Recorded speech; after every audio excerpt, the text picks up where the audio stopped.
Hello, everyone. Welcome into episode number 114 of the Legal Sports Report podcast. Adam Candee joined by Dustin Gouker. No, we did not kick Matt Brown out after a middling performance last week. He actually was great in his return, but a little more vacation time for Matt as we handle, Dustin, those slow summer months of news. Or wait a second. No, it hasn't been anything like that at all.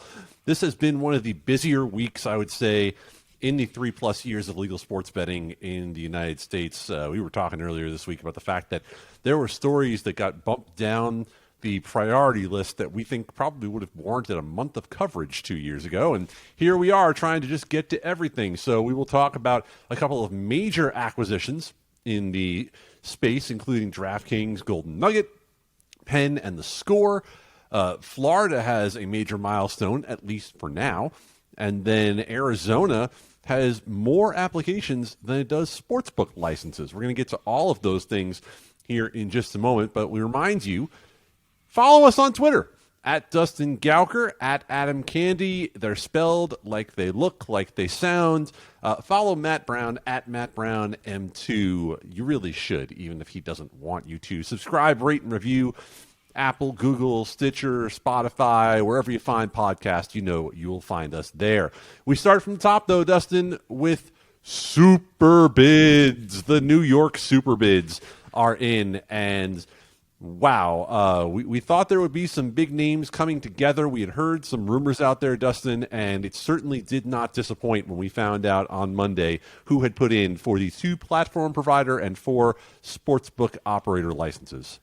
Yes, it's hard to pick out what was the most important piece of news, but I think obviously this New York news and what's going to happen in New York has to trump it. This is the biggest sports betting market that's coming online, so we will see what happens there. But yeah, just a massive bid. We've heard the whispers of this. I think we've probably even mentioned it on this podcast, but DraftKings, BetMGM, FanDuel, and then Ballybet also on this, working together for one of the bids to offer New York sports betting. It's hard to imagine a bid that includes the 3 market leaders in sports betting across the United States is not the one that's picked. If you're picking anybody else, you're probably limiting the size of your market both now and to the foreseeable future. We have 5 other bets that we know as well. We know of another kind of big one, which is a platform led by Candee.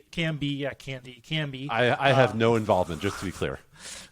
Not Adam's Sportsbook, although that would probably be great. Candee with Caesars and other sportsbooks as well.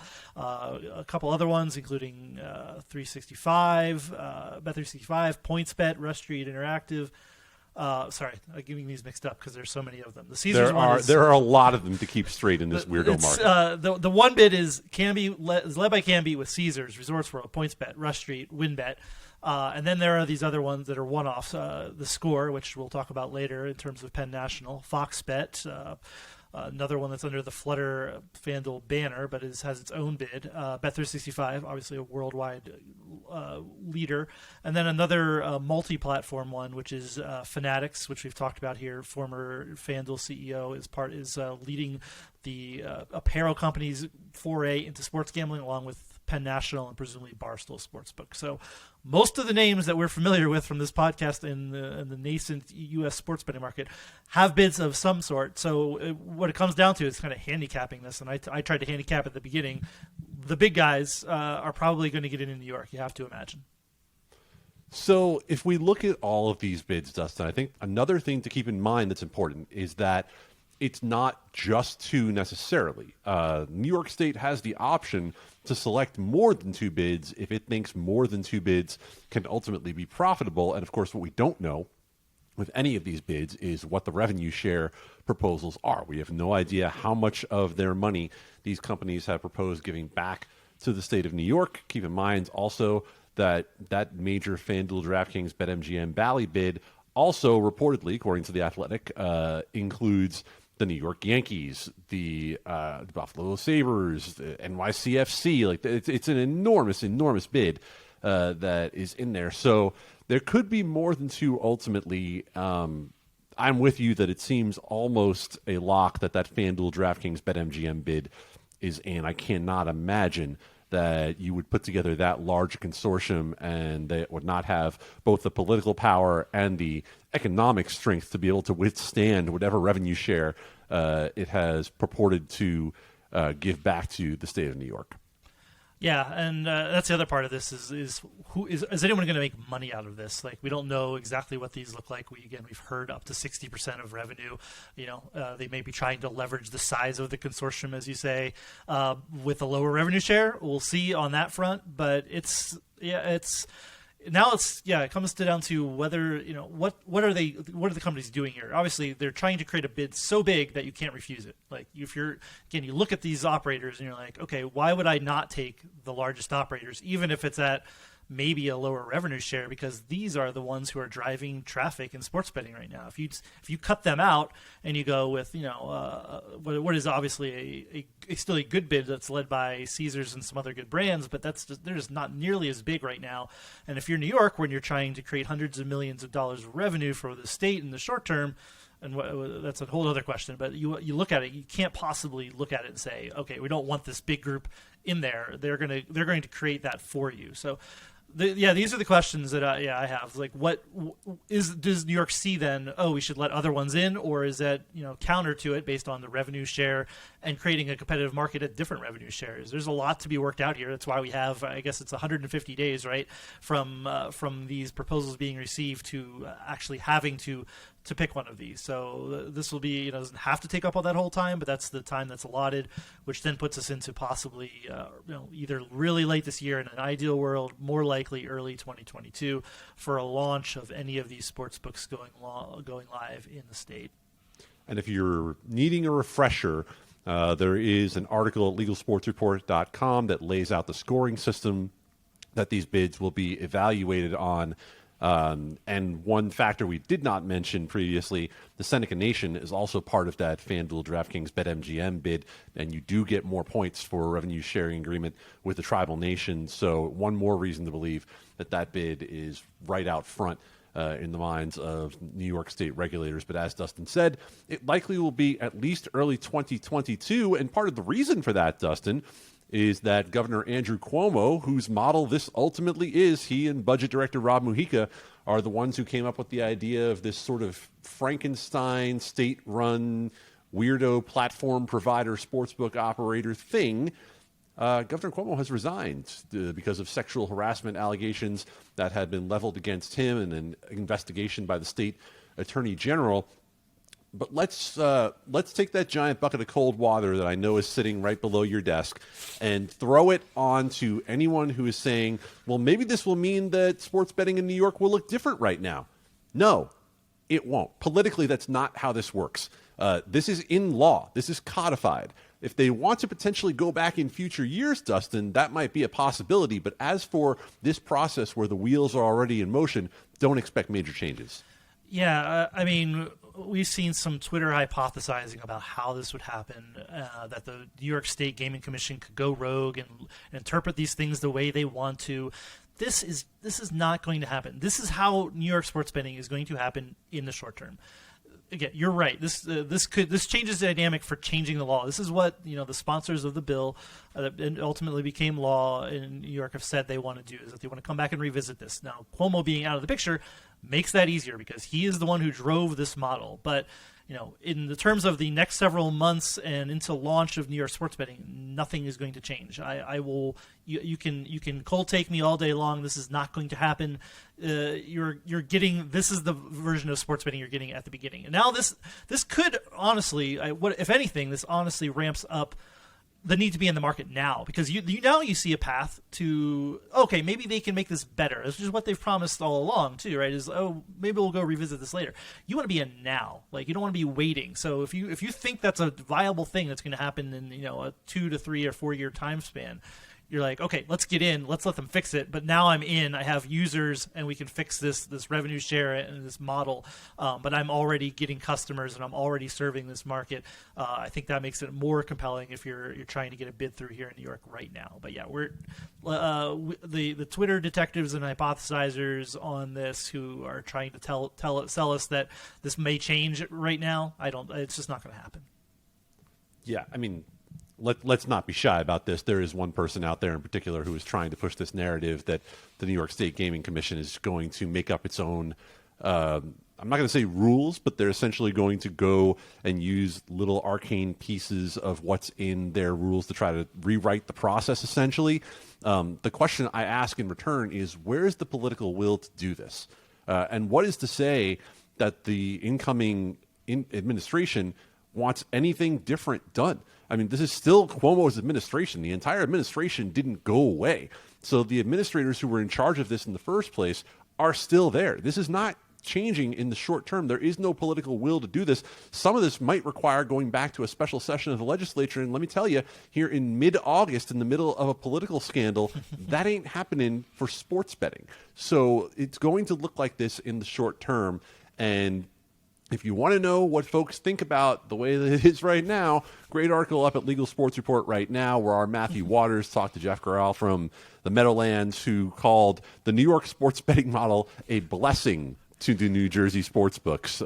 He did not put in any of the bids, and I would say there's some very interesting quotes that are worth going and checking out why. He is one of the best quotes in the gambling industry. He never pulls any punches. He tells you exactly what he thinks. It is a good read.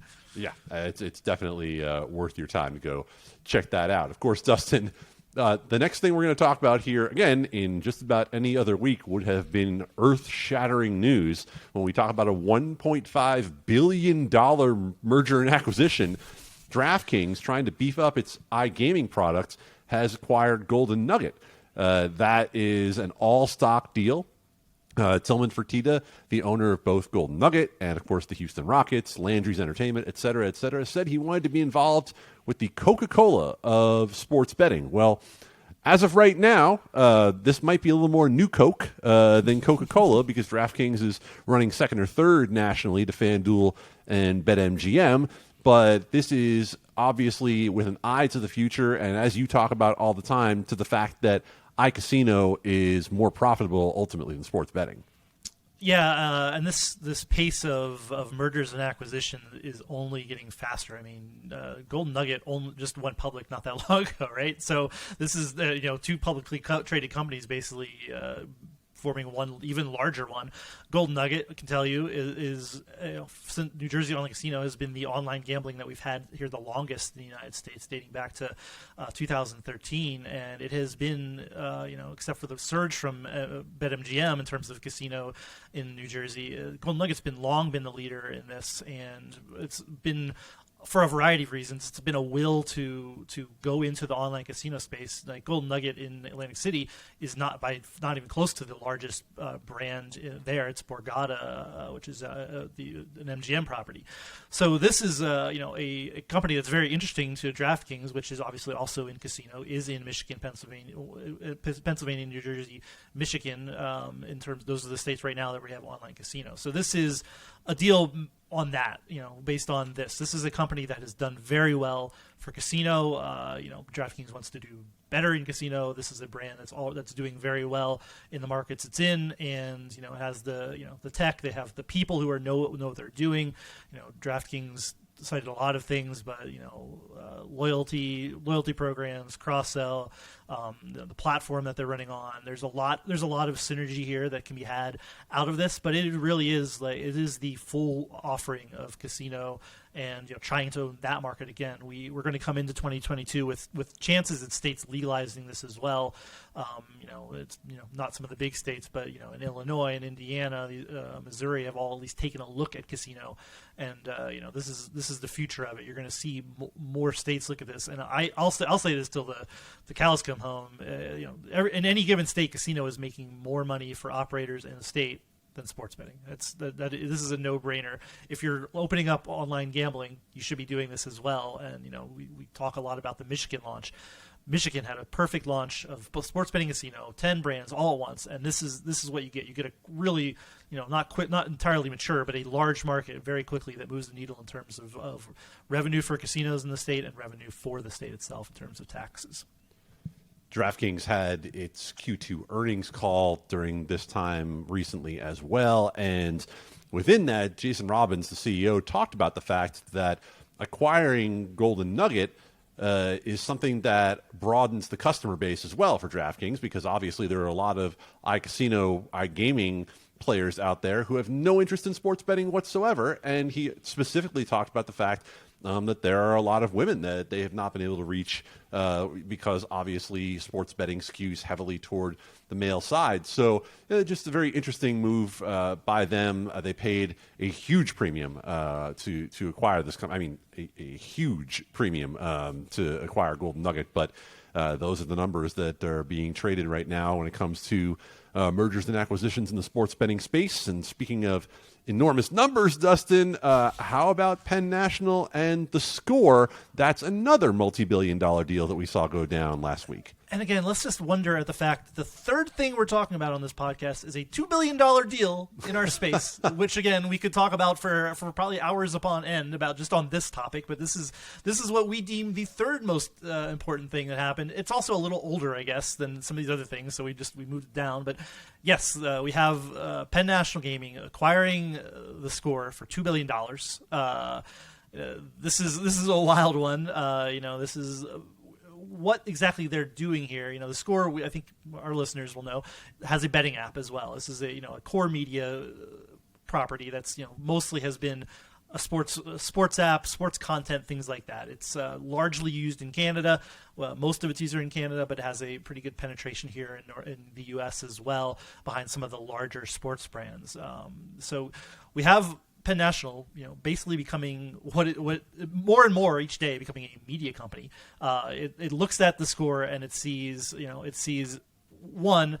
I think a user base in Canada that's much easier to market to. The Barstool, what that means in Canada, certainly probably not as viable as it is in the United States as an acquisition and a brand there. So we're looking at it there. It's a leg into Canada and to an Ontario sports betting and casino launch that will certainly help.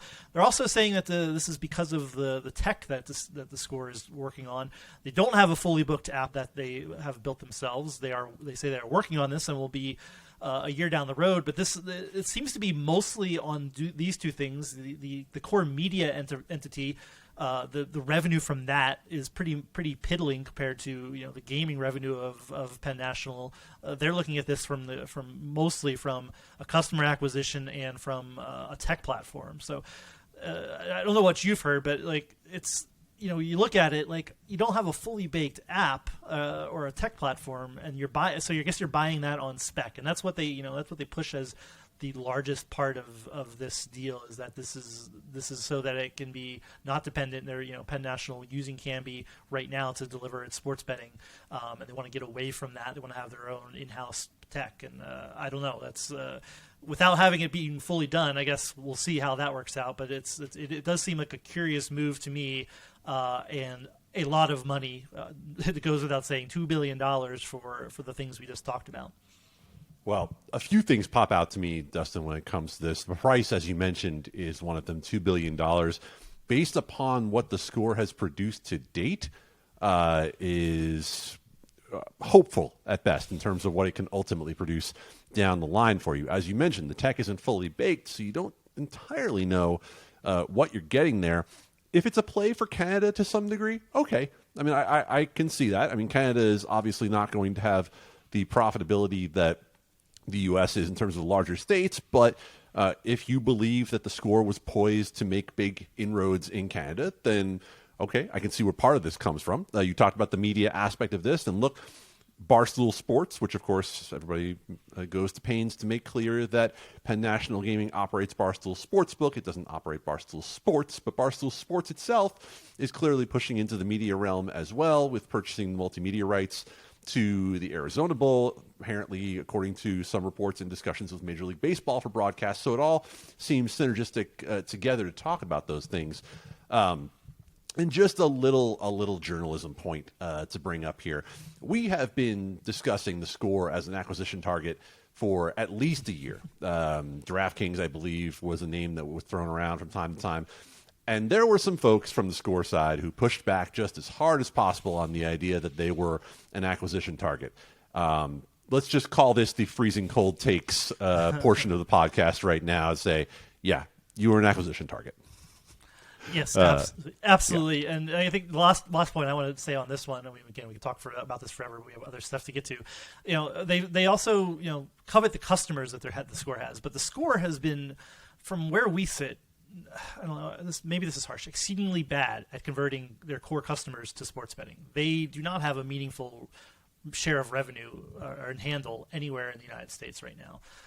They do not. That funnel, which I actually think should be a good funnel. Like, you're on the app, it's like, oh, I want to bet on this. It takes you seamlessly over to the Score Bet app, and that conversion funnel has not worked, or there's something wrong with how they're converting. Now, can Penn National and Barstool fix that funnel? I don't know, but that's the part that's.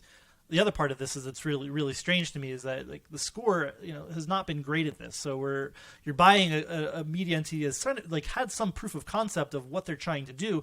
Now, have you looked at this and say, oh yeah, we can fix this. We know it's wrong. Great. Maybe, but the Score has not been even close to, I don't know, not even breaking into, the top, not even close to breaking the top 5, maybe not even the top 10 in the markets, which it's in. It's a very bit player in all of this. So again, you're buying this on the come, on the development of an app, on its penetration into Canada, and just increasing your media visibility. Again, we talk about these media deals.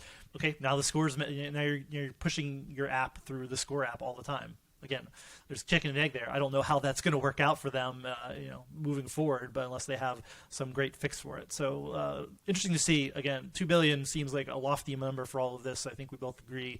But this we'll be handicapping this more like 5-10 years down the road rather than the next year in terms of a return on investment. Yeah, I mean, just to flesh out that point a little bit, the Score is a fairly intuitive, user-friendly media app if you are going and looking for information. The interesting part to me is that if you think about inherently an app that is based on going to check scores, it's probably more often than going to check, say, schedules. You are probably checking during the game to try to get your information from the Score. It seems like the idea behind the Score is also something that needs to rely heavily on an in-game product that can kind of capture you while you're there. And maybe convert you over, that maybe it needs something that has more of a media element. Maybe it needs to be one of those apps that requires more streaming. And that's a much larger discussion that we can talk about how we ultimately merge streaming and information and betting, because that is certainly the next generation of what's coming. But I have to think that as a play for the market right now, as it stands, which is still in America largely a pre-game betting market, that doesn't seem to be ideal for being able to leverage what the Score does well. Of course, we'll come back to this discussion many times over, I'm sure, as this develops. And I can't believe we're just now getting to the state of Florida, Dustin, which again could have been the number one story in any given week. But this week, the fact that the federal government has essentially just kind of watched the compact between Governor DeSantis and the Seminole tribe roll on by, floating in the ocean, has not approved it or disapproved it. It has just allowed it to go into the Federal Register, which means that as of now, Hard Rock and the Seminole tribe can proceed with sports betting in Florida. That, of course, is pending any number of legal challenges. So it's a step in the right direction for getting sports betting in Florida. We just anticipate that between the lawsuits that are already out there and the DraftKings FanDuel petition to try to put sports betting on the ballot in 2022, that we are far from this being a finished product. Yeah, I think what I take issue with here is I've seen a lot of reporting that this is happening October 15th no matter what. Now, yes, in a vacuum, this is what happened. The federal government gave approval without approving it. This puts it into the force of law. This means, in theory, the compact allows for sports betting to happen starting on October 15th, both at retail establishments and via an online betting apps, perhaps more than one than the one the Seminoles and Hard Rock Digital will offer. And that's sure, that's true, except depending on who you talk to, you're handicapping this based on these legal issues that are going. Again, the letter from the Bureau of Indian Affairs on this matter, kind of pointed out some of the possible issues that you could bring this up, and that whether the federal law that governs Indian gaming applies here, and how does it get applied to this? There are going to be lawsuits. The question is whether there are going to be requests for injunction that are granted in the next several months to stop this from happening. And again, depending on who you talk to, this could be a coin flip, it could be a slam dunk, maybe it's not going to happen. But those things are going to happen here. And then I don't know how soon, this week, next week, in the coming month. But these lawsuits are coming, and that's going to impact whether we actually see a launch in Florida. And I ran a little poll about people who are kind of in the know on the Twitter machine, and like half people think Florida will not launch sports betting on October 15th, and I think that's probably about a right. I think a coin flip is about what we're looking at here, based on what we might see out of this. There's also the dynamic of whether there can be this is going to be a monopoly or not. Hard Rock and the Seminole Tribe have a mechanism where they can operate with other sports books and let them into the market and not just run a monopoly. We'll see if that happens. The BIA said they don't think that's a great idea, but they approved the compact that had this language in it that allows for other operators. So we'll see whether we get a DraftKings or a FanDuel or a BetMGM or anyone else really who's willing to work with the tribe, work with the pari-mutuel operators there, and the mechanism to allow other operators in. So yeah, the big thing here, God only knows if we're going to be betting on sports betting in October in Florida. I have no idea if that's going to happen or not as we sit here, and I guess I would be betting against it if I had to bet on whether you can bet in Florida in just a few months. And Dustin, you know well that the Hard Rock folks are planning as though October 15th is real. Like they're moving toward it, but there are a lot of reasons to believe that that might be a date that gets ultimately delayed. And if you want to know more about the legal ins and outs of this, would definitely suggest going to LegalSportsReport.com. Our legal expert, John Holden, has written a piece interpreting what he saw in the letter from the Department of the Interior, and that'll tell you from a much more informed perspective than any of us can offer what he sees coming. In short, to give you a little summary, it seems like he thinks the feds kind of took a pass on this and are going to let the courts play it on out.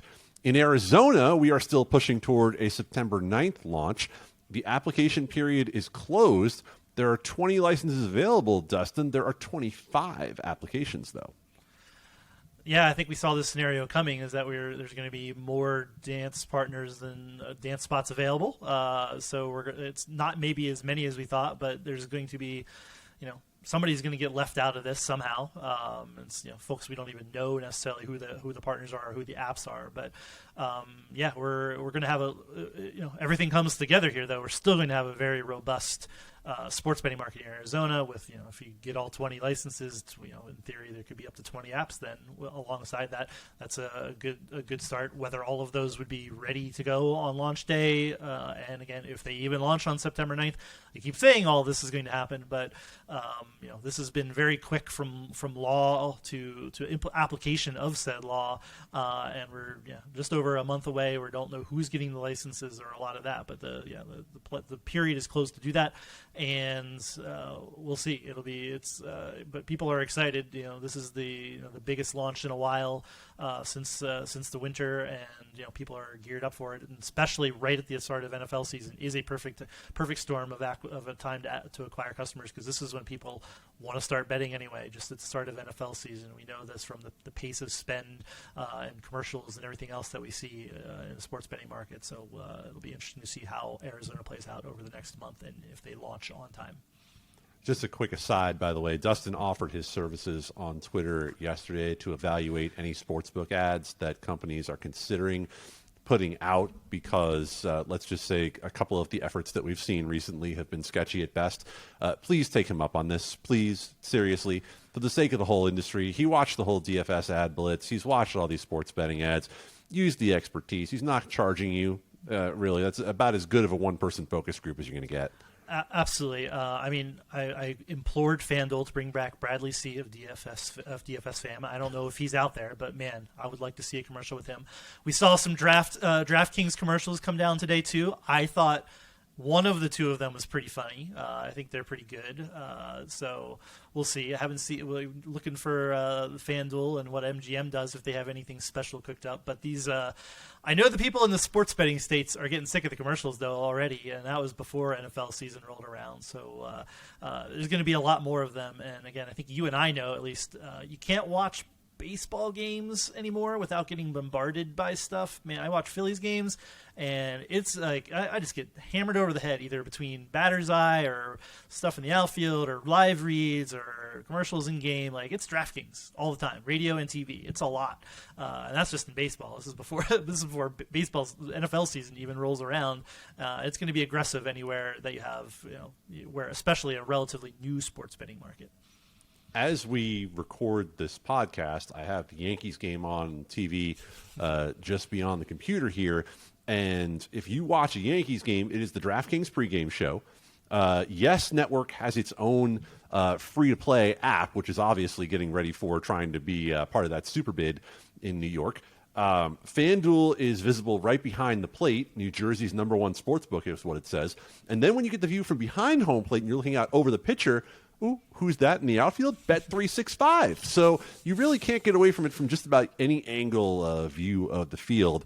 That's in New York. Pitching for New Jersey, of course, we know that Connecticut is going to announce its partner for the state lottery coming up here. FanDuel and DraftKings are in that market through tribal agreements. That is one of the things that's coming up here tomorrow. We'll find out who gets that third license in Connecticut. A little farther up to the northeast, Massachusetts decided to park the car, and they are not moving it forward with any pace right now, at least fall before they continue consideration of a bill that's already passed the House that's over in the Senate here at the moment. Dustin, I guess everyone is off at Martha's Vineyard for the summer. Yeah, taking some time off, I guess. Massachusetts has been slow. Why not continue to be slow? I don't know. They've been passing this around for forever. You think they just get it over with. It's going to happen someday, but it is wild to me. DraftKings, headquartered in Boston, has not been able to get this one over the finish line. It's been a long time coming, and who knows if it even happens this year now. Well, we could go through every earnings call that has happened here in the last week. We could talk about little things like North Carolina moving forward a mobile bill in committee. I also could point you right back to LSR, to legalsportsreport.com, or to LSP Report on Twitter, where you will find all of that information. And you can follow us on Twitter, of course, at Adam Candee, at Dustin Gouker. Find more of what is happening in the legal sports betting industry in the United States. And my God, it's a lot. So when we come back next week, I believe we will have more Matt Brown for the podcast. It's a good thing for everyone. But for now, Dustin Gouker, Adam Candee, we will see you next week here on the LSR Podcast.